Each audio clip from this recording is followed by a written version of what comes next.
এই মুহূৰ্তত জনাইছোঁ আজিৰ প্ৰথমটো খবৰ। আৰম্ভ হ'ল নিযুত মইনা আঁচনি। লাখ লাখ ছাত্ৰীৰ বাবে মুখ্যমন্ত্ৰীৰ ডাঙৰ ঘোষণা। ৰাজ্যৰ লাখ লাখ ছাত্ৰীৰ বাবে মুখ্যমন্ত্ৰীৰ ডাঙৰ ঘোষণা। নিযুত মইনা আঁচনিক লৈ ভাল খবৰ দিলে মুখ্যমন্ত্ৰী ডক্টৰ হিমন্ত বিশ্ব শৰ্মাই। আজিৰে পৰা ৰাজ্যজুৰি বিতৰণ কৰা হ'ব নিযুত মইনা আঁচনিৰ প্ৰপত্ৰ। 11 বজাত লোকসভা ভৱনত এই আঁচনিৰ শুভ উদ্বোধন কৰে ৰাজ্য মুখ্যমন্ত্ৰীগৰাকীয়ে। ছাত্ৰীসকলক শীঘ্ৰে প্ৰপত্ৰ সংগ্ৰহ কৰিবলৈ ক'লে মুখ্যমন্ত্ৰীয়ে। আৰু অহা 10 অক্টোবৰত ছাত্ৰীসকলে লাভ কৰিব এই আঁচনিৰ প্ৰথম কিস্তিৰ ধন। আৰু এইচএছত নামভৰ্তি কৰা ছাত্ৰীসকলে লাভ কৰিব 1000 টকা। লগতে এটা শিক্ষাবৰ্ষত 10 মাহৰ বাবে শিক্ষাৰ্থীসকলে লাভ কৰি থাকিব এই ধনৰাশি। লগতে স্নাতকত নামভৰ্তি কৰাসকলে মাহে লাভ কৰিব 1250 টকাকৈ। আৰু বিশ্ববিদ্যালয়ত নামভৰ্তি কৰিলে মাহে লাভ কৰিব 2500 টকাকৈ। আৰু মুঠ 10 লাখ ছাত্ৰীক সামৰি লোৱা হ'ব এই আঁচনিৰ অধীনত। আৰু বিয়া হৈ যোৱা ছাত্ৰীয়ে লাভ নকৰে নিযুত মইনা আঁচনিৰ সুবিধা। আৰু ৰাজ্যৰ লাখ লাখ ছাত্ৰীৰ বাবে মুখ্যমন্ত্ৰীৰ ডাঙৰ ঘোষণা। এই মুহূৰ্তত জনাইছোঁ আজিৰ দ্বিতীয় নম্বৰ খবৰটো। অৰুণোদয় আঁচনিৰ বাবে নতুনকৈ আবেদন কৰা সকলৰ বাবে আহি পৰিছে ডাঙৰ খবৰ। কিয়নো অহা 10 তাৰিখে আপুনি লাভ কৰিবলৈ সক্ষম হ'ব অৰুণোদয় আঁচনিৰ ধন। আপোনাৰ বেংক একাউণ্টৰ সৈতে আপুনি কৰক এইকেইটা কাম। 10 তাৰিখে লাখ লাখ লোকৰ একাউণ্টত সোমাব চৰকাৰী ধন।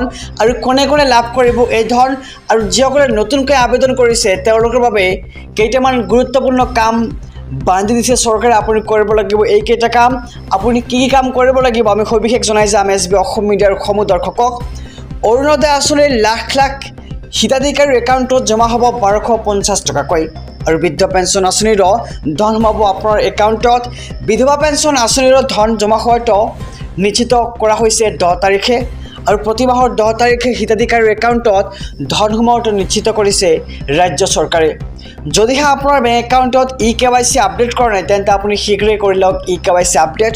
আৰু আধাৰ কাৰ্ডৰ সৈতে লিংক কৰক আপোনাৰ বেংক একাউণ্টখন।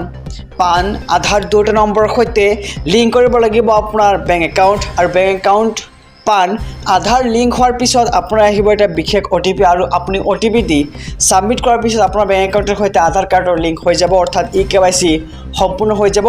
আৰু ইয়াৰ পিছতে আপুনি নিশ্চিত হ'ব বেংক একাউণ্টত ধন জমা হোৱাটো।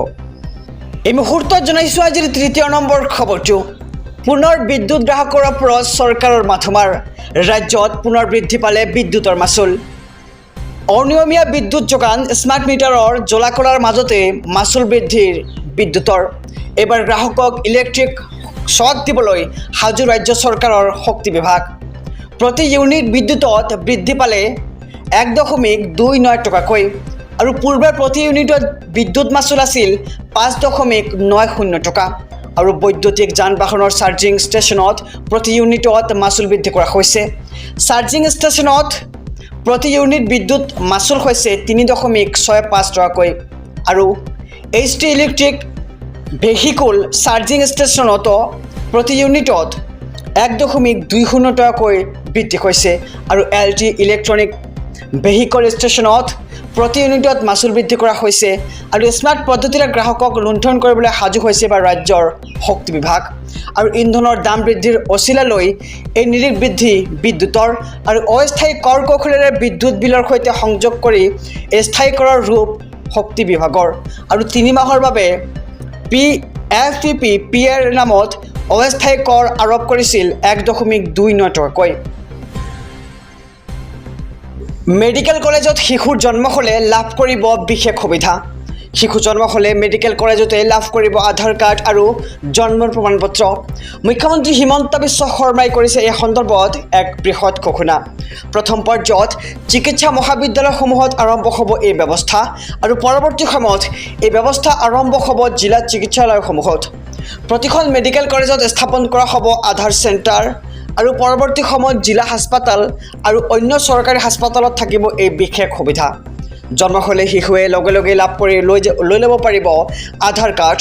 আৰু প্ৰথম পৰ্যায়ত ৰাজ্যৰ 13খন মেডিকেল কলেজত এই সুবিধা উপলব্ধ হ'ব। আৰু মেডিকেল কলেজত শিশুৰ জন্ম হ'লেই লাভ কৰিব চৰকাৰৰ বিশেষ সুবিধা। শিশু জন্ম হ'লেই মেডিকেল কলেজতে লাভ কৰিব পাৰিব আধাৰ কাৰ্ড আৰু জন্মৰ প্ৰমাণপত্ৰ। আৰু এই সন্দৰ্ভত মুখ্যমন্ত্ৰী ডক্টৰ হিমন্ত বিশ্ব শৰ্মাই কৰিছে বৃহৎ ঘোষণা।